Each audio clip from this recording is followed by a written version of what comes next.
Good afternoon, good evening, good morning to you. Thank you so much for joining us, whether you are here live or watching us later on. We appreciate your time today. We are going to be doing an episode on Learning Accelerators, just a continuation of what we did last week. But if you have not met us before, my name is Teresa Castro. And I am Ricardo Recinos, and I think it was 2 weeks ago. I might be Was wrong, it but 2 weeks ago? Oh, you're Mhm. correct. And we are both technology tostas from Hacienda de la Puente Unified School District and also other things beneath that you could read right there. But before we continue, of course, we want to thank our sponsors, the reason why we get to do this with you every single week or every other week at this point. We want to thank our HLPTA. Thank you so much. Our CTA and also our ILC. Thank you so much for supporting us and helping us do what we love to do. So let us continue. And And we Ricardo, also want to have a special thank you to Mike Tolson. Again, thank you for all your support. A thank lot of you. the info that we get out to you and a lot of the features that we get to see are because of his support and him taking feedback and just helping us out. He is amazing. So thank you for all of your support. Mike, you rock. Thank you so much for sharing all these wonderful resources. So this is day 2 of Learning Accelerators, and our mission is to empower every person and every organization on the planet to achieve more. You found that, Ricardo. I like it. Yeah, actually, that was from Microsoft, and Mhm. that's what they are doing with their Microsoft with their learning accelerators. That is their goal, and they are providing these personalized learning experiences for our students. Eh, mhm. We're in this funny mood right now. It's okay. Let's keep going.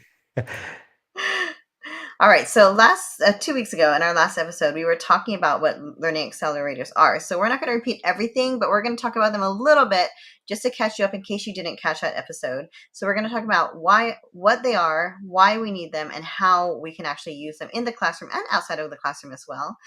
These are AI powered solutions. These learning accelerators come in 3 categories: foundational, future ready, and insight. So last episode, we talked about foundational.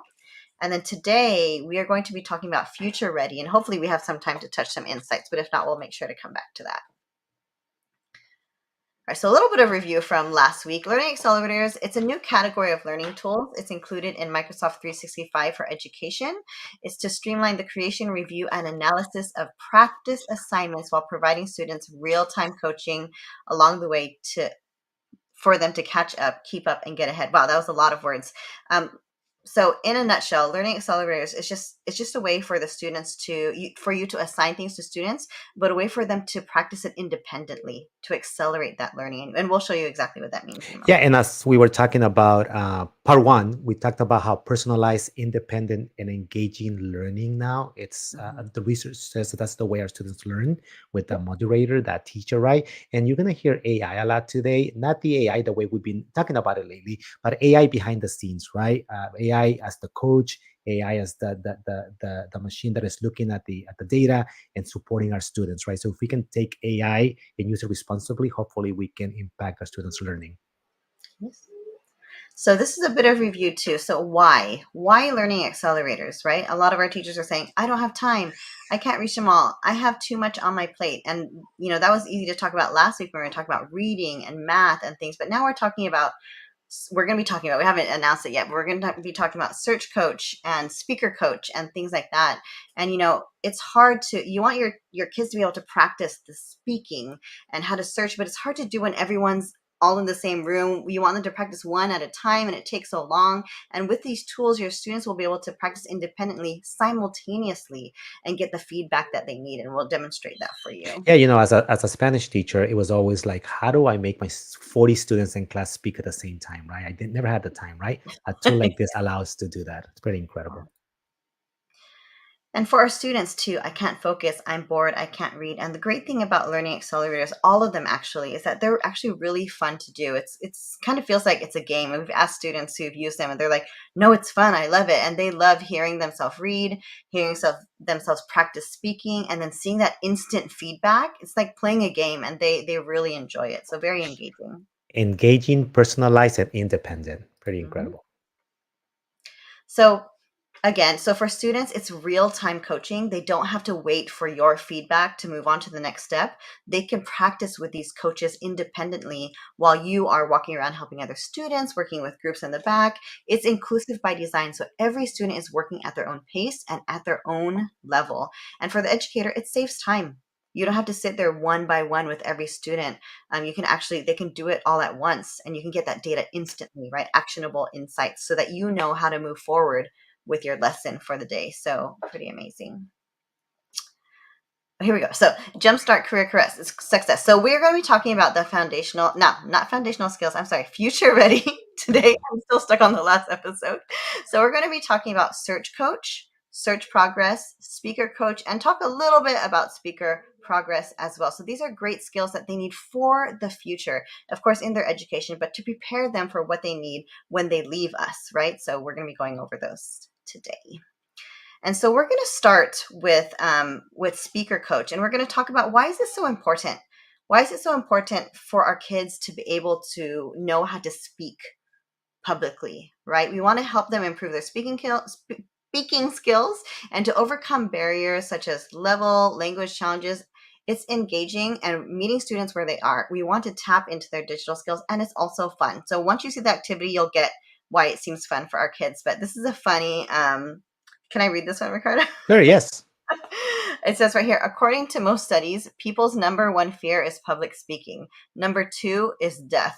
Death is number two. Does that sound right? This means to the average person, if you go to a funeral, you're better off in the casket than doing the eulogy. Do you relate to that, Ricardo? I do, as a English language learner, ESL student, it's always scary to get in front of people and speak. I always think that I'm gonna mess up, or the accent or mispronounce a word, right? So the tool that you're going to show today will help me practice and gave me feedback too. So yeah, pretty amazing what you're Yeah. gonna be doing And today. how can you improve in speaking, right? It's just by practice, practice, practice, practice. The more you practice, the more you'll improve. And the great thing with this tool is you get to practice, but you also get feedback on what you need to focus on. So, Ricardo, do you want to read this one? Yes, as educators, our job is not to be the voice for students who do not have a voice. Our job is to dismantle educational systems of oppression so the students can have their own voice or be their own voice.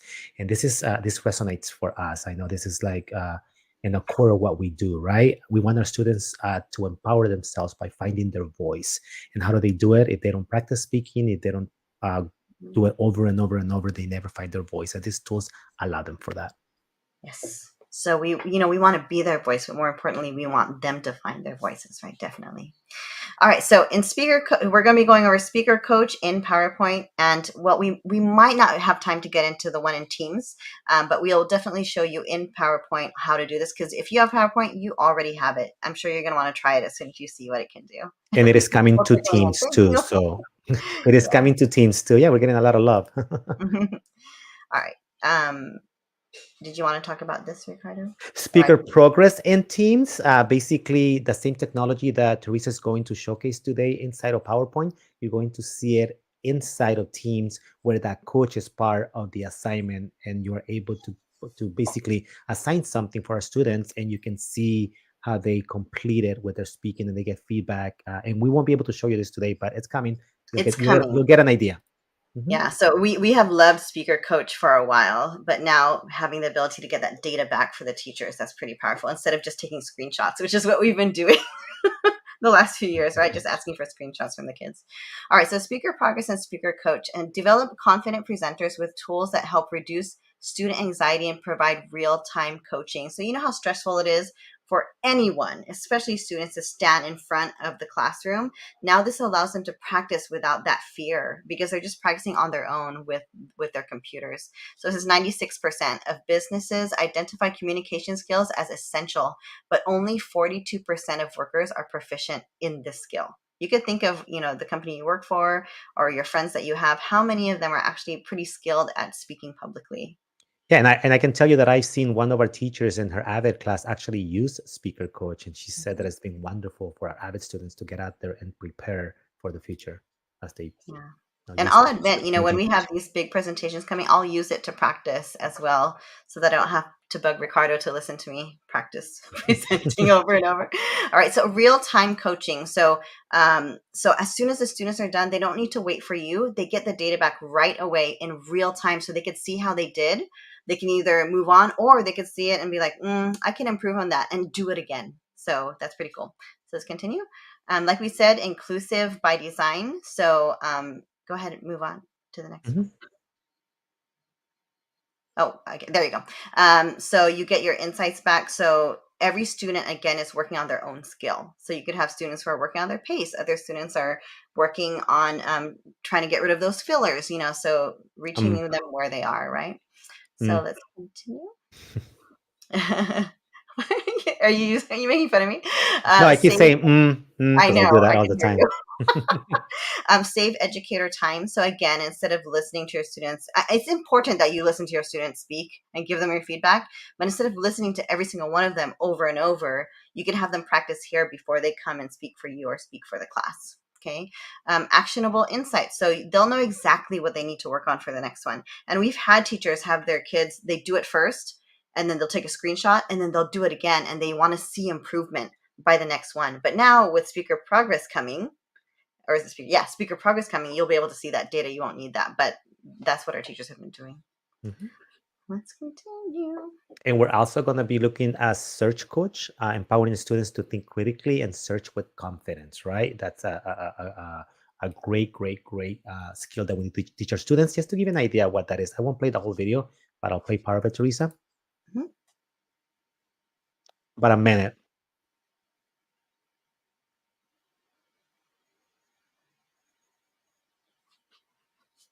I can't hear it. I can't Hmm. hear the sound. Am I not sharing sound? Let me go Mm, back and share sound again. Interesting. 1 second. this is a Uh, good video too. Stop sharing. Let me go ahead and try to Person share just came in. again. Hi, welcome. We see you coming in. Thank you for Let joining me us. go again. I'm so sorry about that. Not sure what's going on. Oh, here it goes. Let me restart. Okay, I'll play for about a minute. Here it Sure. goes.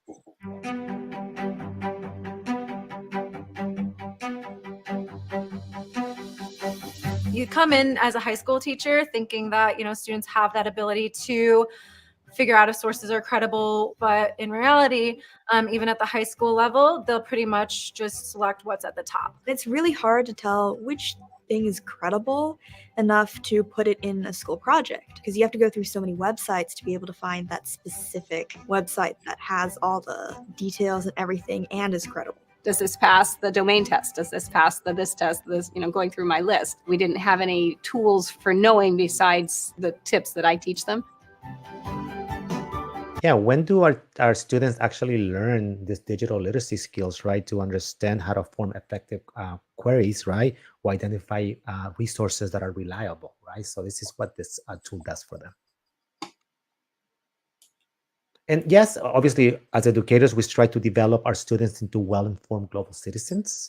And these tools, however, fewer than 1 in 10 students in grade 7 or higher can distinguish between fact or opinion. That's huge, right? So Wow. how do we teach our students, to That's not good. distinguish between fact and opinion? And how do we do that, right? Because as we know, educators are facing challenges on multiple fronts, right? How do we prioritize information literacy, right? Few opportunities for librarian engagement with our students, right? There's so many of us right there. Teachers lack visibility into student research behaviors. We give them an assignment, but they go and do the research on their own. Now you can see what it looks like, the research they're doing, basically, right? You can actually see it, kind of like when they show their work in math, they can show their work on how this search took place for them to find these reliable resources. Okay, and as students sometimes lack skills to determine if a source is credible, so now we can teach them with these amazing tools. Okay, so how do we develop information literacy skills, gain visibility into students' research, and save time? We do it with these amazing tools, Search Progress and Search Coach. Okay, so again, Teresa has touched on this: real-time coaching and student conduct research, actionable insights on how students are searching, streamline assignment flow to save educator time, and empower students to search with a safe and inclusive tools. We're going to talk about how safe they are when they are searching. Okay, so what is Search Coach? I think we're gonna kind of go over what that is. I'm not gonna spend much time on this one and what it looks like, right? So instead of searching out there on the internet, with no safeguards. This puts safeguards for our students, basically. Okay. And what is search progress? Again, teaching our students how to search and basically having them show their work or how they are doing these searches, right? So I think we are ready to start with speaker progress, search coach, and search progress. Teresa, you ready? Yeah. Okay. So let's start with speaker coach. And so this has been around. We've been using this for. Oh, are you still? Is it my screen? Okay. Not yet. I'm gonna bring your screen in. Yeah, Okay. there it is. Thank you. So we've had Speaker Coach for a while, and we've demoed this quite a bit. But just to show you, if you've never seen it before, so here I am in PowerPoint. You could do this in PowerPoint and also in a Teams meeting, but we're going to show you in PowerPoint. And in essence, it's looking for the same thing. It's looking for. I'll show you. I'll just show you. I'll just bring you there. So here I am in PowerPoint. I go to Slideshow, and when you go to Slideshow, ooh, it's kind of.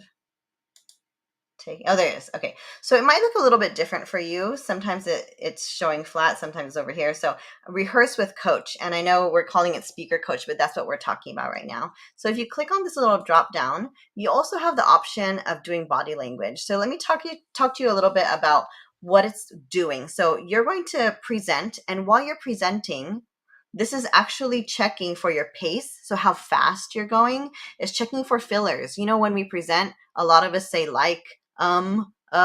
things like that. So it's listening for those things. It's checking if you're being repetitive. So if you're saying the same thing over and over and over again, it's going to do that. Inclusiveness, pronunciation, pitch, originality. And I'll show you that to you right now. So I'll explain it while I actually demo it.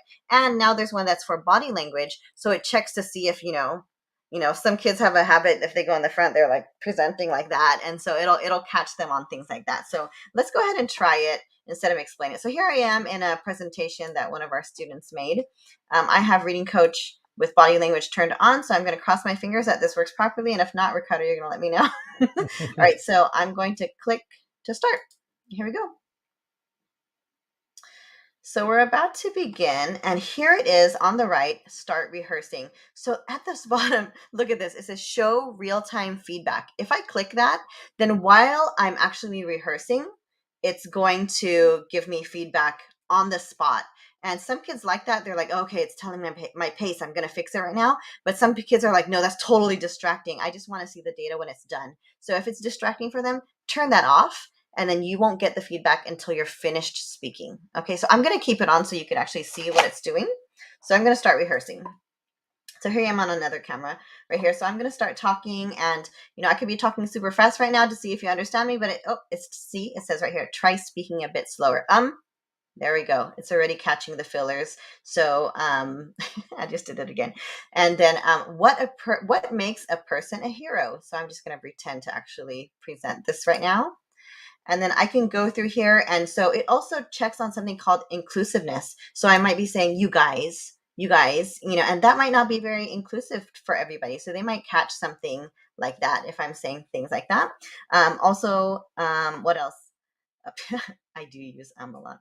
I think if you read the slides word by word, it will tell you, I'm not right? there yet, but thank you. I'm getting there. Sorry. And following in order.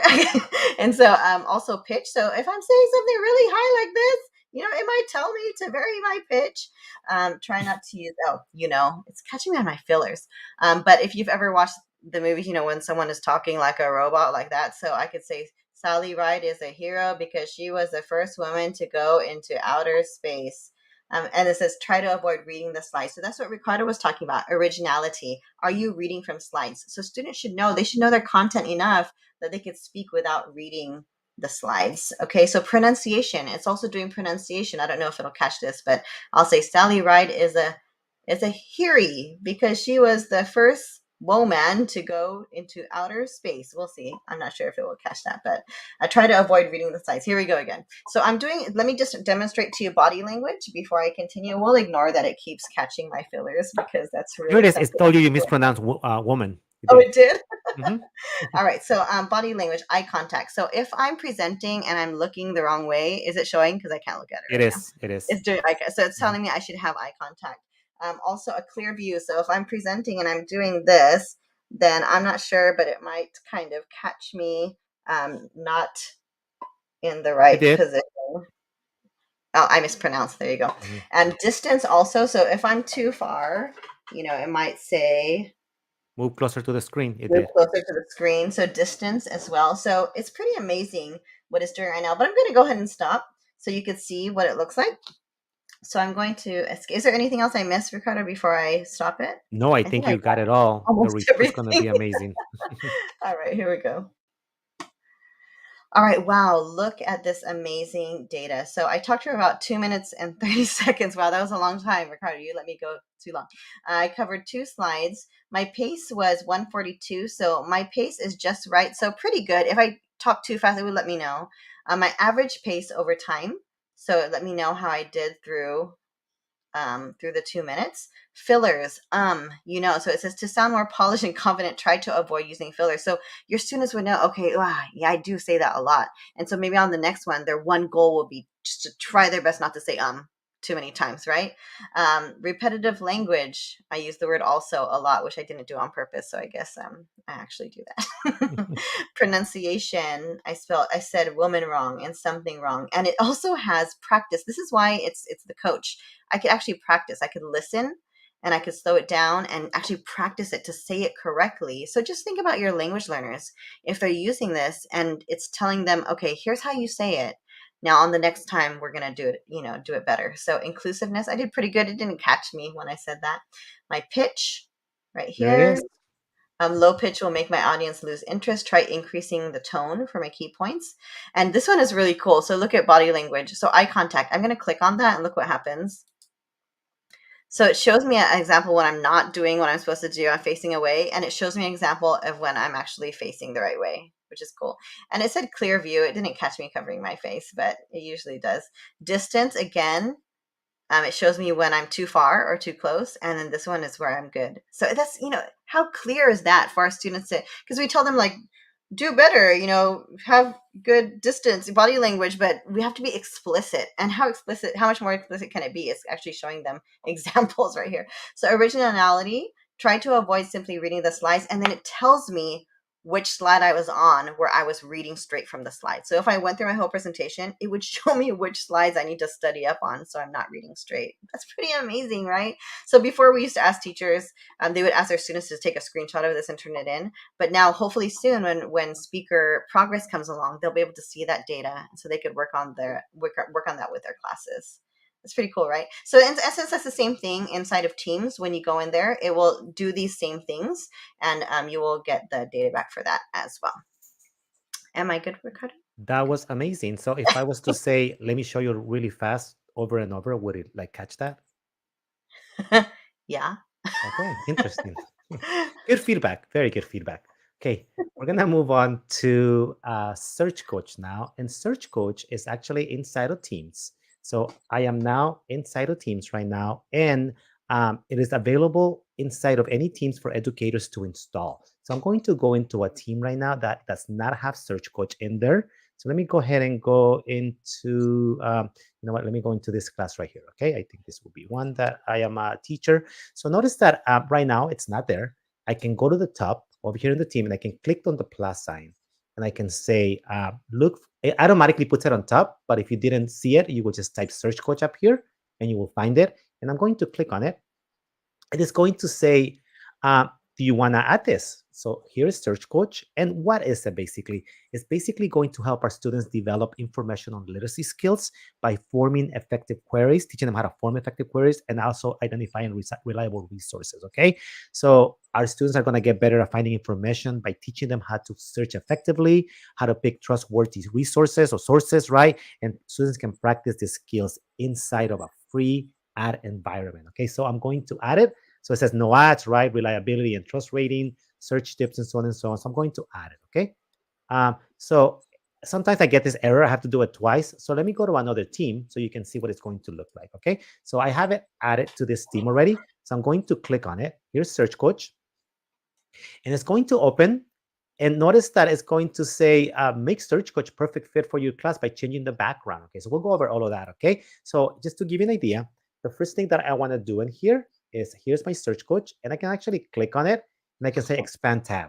So if I click on Search Coach and expand tab, just going to make it bigger so I have more space to work with that. Okay. So down here in the bottom, we see the main tools for Search Coach. Okay. So you're going to be able to see, what you're going to be searching for, domain, right?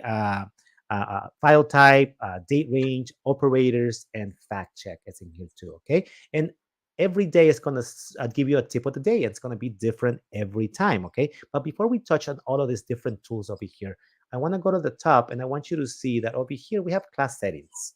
So I'm going to click on it.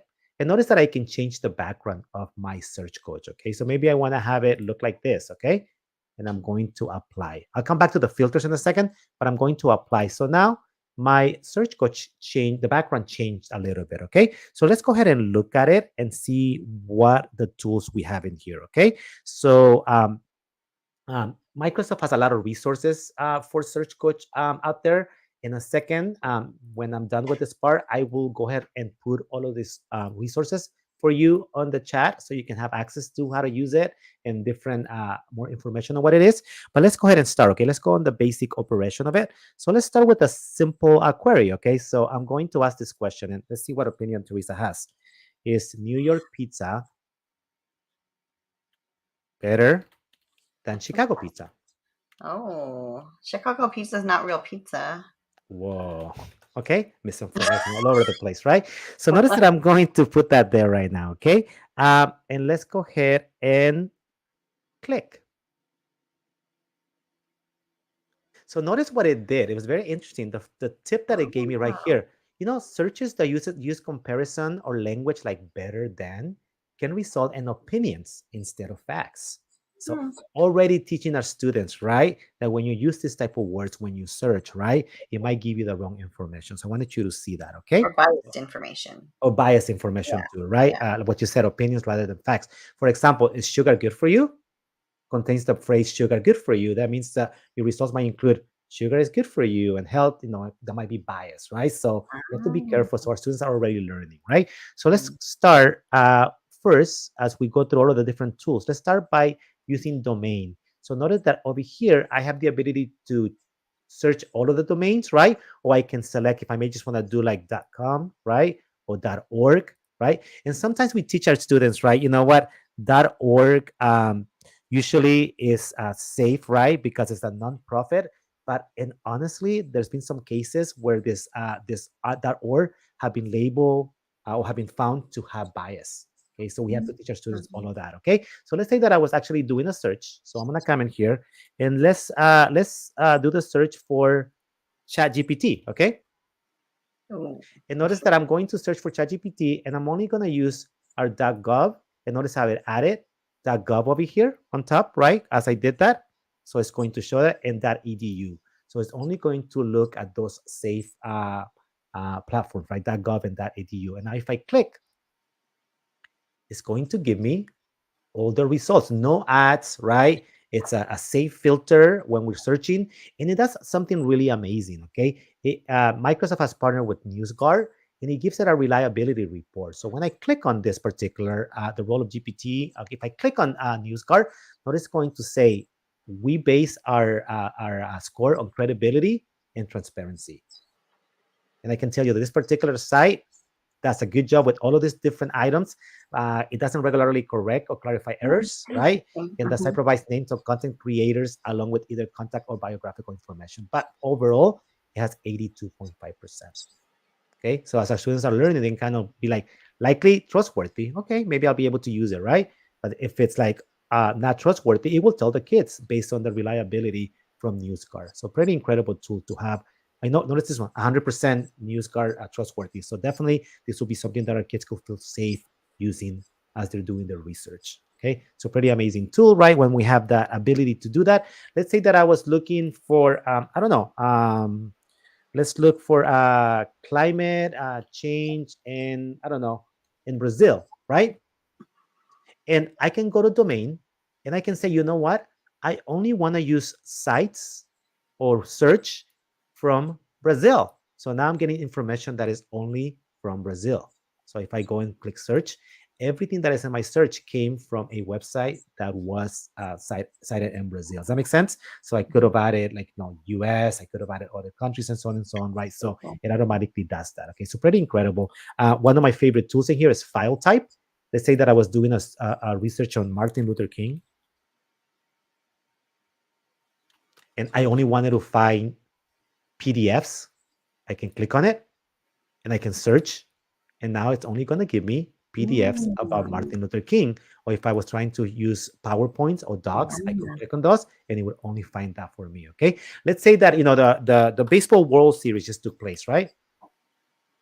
And if I put baseball World Series, right, and I click search, right, I'm not giving a date range, so it might find all of the information about the baseball World Series, right? But if I come in here and I go date range and I say the past month, because it just happened, okay, and I say search now it's only going to give me, so the range is 1 to 2023. So now it's actually narrowing the information down for our students because we are looking at the information, depending on what time we gave it, right? So that's pretty incredible to do, okay? And finally, we have over here our operators in here, right? And it tells you how you can use the operators, right? You can use quotation marks. So let's say that if I was looking for, I'm a big LA Galaxy fan, right, Teresa? No. Yes, he's a huge LA Galaxy fan. Everyone knows. The LA Galaxy, right? And if I use the quotation marks and I search, okay, it's not going to look for LA, and it's not going to look for things that are separate galaxies. I'm not going to get things about the solar system and so on and so on. It's only going to give me information on the LA Galaxy, right? So it's pretty amazing to be able to use the operator, right? Or we can use or not, and. So automatically we are teaching our kids how to use operators, okay? One more part that I want to show you in here is when we go to class settings, okay? This is pretty incredible. I was amazed by this, okay? When you go to filters, okay? Maybe I'm just teaching the kids how to use domains so I can turn file type, date range, and operators off, depending on what my purpose is for this, right? Or what's more amazing, okay, I can create my own filters. So maybe I have a class that is biology, right? And I can just come in here and create a new one, right? And say biology class, and I can tell it which sites I want my kids to be able to search. And when I do that, just to show you, and I turn it on, and I apply, you're going to see now the Spanish 1 class is here. So when the kids are doing their search, they go and click in here and they be able to find things with these websites that I've actually allowed for them to use. Pretty incredible, right? That's pretty amazing for me, I think. And finally, we always talk about teaching our students to understand, where is it? Okay. Yeah, here it goes. Fact check. Discover what professional fact checkers have to say about your topic. Okay. So if I turn this on, now I'm using fact check when I'm creating. So if I turn this on and I apply, okay, now the fact check is going to be there. And when I click on it, notice that by default, Microsoft has added factcheck.org, snopes.org, and this particular one that is for young, for teenagers, that fact checks. But again, teaching our students this, right? So this particular amazing tool, Search Coach, now it's integrated with Search Progress, which is what Teresa is going to show you right now when we are teaching our students how to use these tools.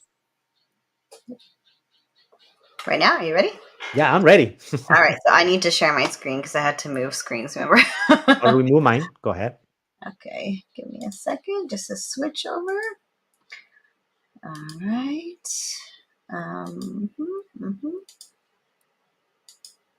All right, hopefully you can see my screen, Ricardo. Let me know I can't see you anymore at I this can point. see it.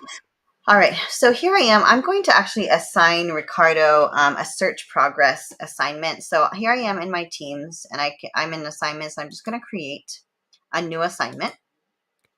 It's very small, Teresa. Oh, it is? To make it a little bit bigger. Yeah, just wondering. Yes, let's do that. How's that? That's better. Yeah, thank you. Better? Okay, great. Okay, so down here, we have our learning accelerators right here. It's still here, but here's where our learning accelerators are. We have our different progress. Here we're going to use search progress. So I'm going to click on that. Right here. And this is what it's going to look like for him. It's asking me here, minimum sources. Are there a minimum number of sources that I want him to? You're getting lots of love, by the way, on the chat. Oh. Like, what is that? I can see it from the corner of my eye. So maybe you want them to have a minimum of 5 sources. It's up to you. I'm just gonna leave it at 5. Explanation, describe why you saved this source. Look at all of your searches, which one is the most helpful. So you have reflections here too. You could do student view if you want to see what it looks like for them. But I'm gonna go ahead and click on next so you could see. And then from here, I'm gonna give it a title, and I'm just gonna grab this from another assignment that I already made before. And it is right here. It's climate change in Canada. And I'm gonna add this right here. So there's my description. And then after this, I also want my student to write something about it. So I'm just also going to add new and a Word document. Okay, so we're gonna call this climate change. Done. And then when I'm done doing that, don't forget, you're going to click on the 3 dots here. And so students can't edit, or the students get their own copy. And this is what I want, because I want every student to be working on their own. I want to be able to access it. So I'm going to click on that. So now it's going to make a copy for every single student. Let me see if so am I missing anything here before I assign it to you, Ricardo? No, it looks great. Okay, so you can see all the other options here. We go over that in other videos, rubrics and all that stuff, but we're just going to stick with what we're doing right now. I'm going to go ahead and assign it. And I'm going to wait. And I think, Ricardo, you're actually going to do it, right? Yeah, I am. So let me go ahead, and I got the notification that you assigned something to me.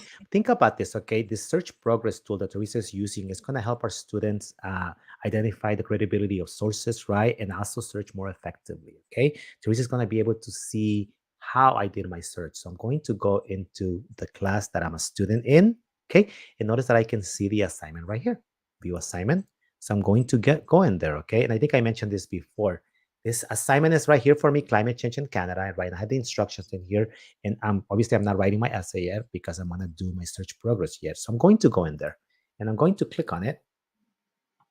And here's my assignment. It's going to tell the students about search progress, what it is, and what they're doing, and also it discloses to the students that as part of this assignment, your searches will be shared with your educator, with your teacher, so they're going to be able to see this. Okay, we're going to close this for now. Okay, so I showed you Search Coach a second ago. So now I'm doing climate change in Canada. So I'm going to be a little bit lazy. I'm just going to grab climate change in Canada from here. And that's exactly what our students would do, most likely when they're starting. And I'm going to click it in here, okay? And I'm going to put it in here. And remember what we saw before, right? We maybe can teach our students to do domains. So I know it's climate change in Canada. And as I show you Search Coach, maybe our students have been introduced to Search Coach before. So now since it's Canada, maybe I want to come in here and I want to just select Canada, right? That would be smart, right? To start my search, right? And maybe I just want the ones that are EDU or Go, whatever it might be, that's for us, right? But I'm going to just start with that right now, okay? And I'm going to click, and it's going to give me all this search results, okay?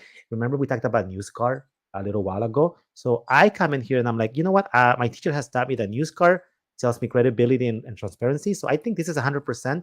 So let me click on it. Student goes in there. They read about it, right? And they're like, this is a good source that I can use as I'm going to write my paper. So when I come back to my Teams, notice what happened. There's a plus sign here. So I can say, Miss Castro, this is a site that I'm going to use. So I added it here. Remember, I got to do 5, right? Describe why you say this source. And I could say, NewsCard told me there was 100%. I selected Canada only, so I know it's, so I could actually say, right? I'm just gonna type NewsCard, right? Yeah. So I'm not gonna go through all of them, but I could do the same thing. Maybe the teacher asked me that I needed to find a PDF about it, right? And if I search, there's one right there. Click on it, right? I can read about it, right? There's a PDF, right? And I can say, no, this one's a good one too, right? So let me add it. And again, I'm gonna explain why. And I'm just gonna type anything right now, Teresa, so that's okay, right? Okay. Let me go back. I could do date range, right? If I wanted to do it, right? You do too. I'm sorry, I picked 5. Past month, right? Past month. And let me get rid of some of these searches that I've done for domain. Let me click on it. And then the plus month, this is 100% too. Let me go in there. Okay. And I like this one too. Okay. So I'm gonna go back. The news card's 100%. Let me add it. Okay. Right, and add it, and I'll add one more, okay? So let's say that I was in this website, and there was a link here, and I click on it, okay? And I find this particular, I know it's not about weather, but let's say that I found something that was about weather as I was looking at this particular site, okay? but I did not use search coaches to find it. I can come on it, I can click, I can copy, I can go back and say, you know what? I want to add a source that I found without searching. Okay. There's a Oh, word for that. I don't know what it's called. I don't remember what it's called right now. I can come here, click it, and I can say, as I was searching, one that I found led me to this particular one. How did you find it? I clicked on a link from this one that I found, right? And why did you save it? And I can explain why I saved it, right? I'm just gonna type whatever right now, okay? Add, right? So my teacher asked for 5, so I think I have to find one more, right, Teresa? So let me yeah, add just this add it. one. Yeah, right. And All of now I them. have 5 and next, right? So notice that I did 3 searches. I say 5 resources and I opened 3 things, okay? And I explain a reflection. Look at all of your searches. Which one was the more helpful? So now I can come in here and reflect which one it was and why I picked it, right? And this is a summary of what I did. Okay. So I'm done. And remember that now I also had to turn in my document, right? Because Teresa wanted me to do an essay. I'm going to click on it. And I'm such a good student that I already have an essay that I wrote as she was creating that particular essay for me. So I'm going to Wow. come in here and I'm going to just put in my essay. Hopefully I can paste it. Okay. Oh, Control V. Sorry. There it is. There's my essay that I wrote. Okay. And I'm going to close. And now I have the essay and I'm going to turn it in. Okay. So as a student, I actually had to show my work on the way I did my searches. And that Teresa is going to show you what it looks like from the teacher point of view when they receive that. All right, so I'm reloading right now to see if I can capture what Ricardo just did, because that would be super cool to see that submission. But if not, we'll look at an older submission. So let's see. We're going to cross our fingers right now that this actually appears. I'm literally crossing my fingers. Oh, here we go. All right. I'm not sure which one it is, though. Can you make it a little bigger again? If you can. Sorry. Oh, it's still the same Oh, size. still? Okay. Thank you. That's fine. Thank you. Okay, I'm just going to click on this top one right here. So this is a submission that I received from my student, aka Ricardo. I'm going to click on it right now. I'm going to go ahead and click on it. There you go. And so first it's showing me the document. Wow, great job on your document. And then right here on the right, I'm going to toggle to search progress. So I'm going to click on search progress right now and see what kind of data it gives me. So I could see 6 searches, 5 sources, 4 links open. Wow, you gave me 5 sources and you only clicked on 4, meaning you gave me one without even looking at it. Just so We you can know. have those conversations with our students, right? That student that automatically picked the first result, the first that came out in the search, right? Will you be able to tell that? And your students are like, oh, wow, she's actually checking. So here's the instructions that they received, a reflection that he should have responded to, but he didn't because he was in a hurry.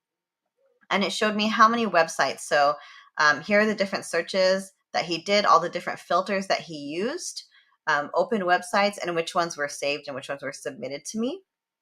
Here's a summary of sources. So here's the ones that he opened. So I could see them directly right here. And I could see the different ways he decided to filter. So those are just great conversations. Like, oh, good job. It's a great idea to only look in Canada if we're talking about Canada. But you might also want to do this. So some suggestions that you might have. And here's something new. And I wish we had more students in this class. But 6 searches, I can do any of these and compare to class. And when I click on compare to class, it'll tell me how many he has compared to the other students in class. So if I had other students in the class, let's say a lot of them did 7, and it would say here that he did 2 less than most of everyone in class. And searching with filters, it would compare him with the rest of the class. So it's a really cool way to see and have that conversation with, okay, why did the rest of the class have 20 and you had like 2? I'm wondering what's going on here, right? So it's all down here. So the links open, the saved sources, all of that data is here, and I can click on any of them and it will show me all of that information compared to the class as well, if I had other students in the class. So very cool. I think I'm going to just click on this last one. There you go. Searches with first result open only. Yeah. Yeah, right. That the student just picked the first result they got, right? They're not Yeah. actually So taking we're their time to hoping that research it. students are going to look at multiple sources before choosing one they would actually use. So we're hoping that the links open would be much bigger than the actual saved ones, right? That's our hope, that they're being critical in that way. So is there anything else here, Ricardo, that you wanted me to show? No, I think that was pretty good, actually. We did it justice. All right. Whew, that was a lot. All right, everyone. We hope you enjoy your break. We know this. We have a break coming up, and we know that was pretty some heavy episodes with a lot of great information. So, if you need any support, please let us know. We appreciate our viewers who came in to watch today, and have a great night, everybody. And we will see you soon. Take Bye. care. Bye bye.